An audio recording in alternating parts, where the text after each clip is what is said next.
close down.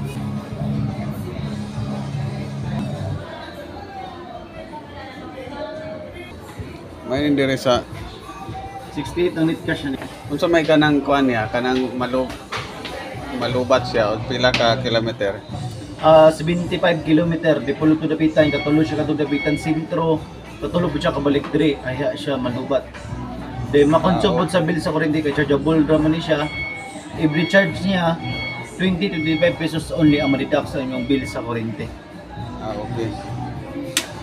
Yun lang siya. Natin reverse, natin speed controller, nakaning 1, 10 to 15 ang dagan, number 2, 15 to 25, number 3, 30 to 35. So 100 do ha.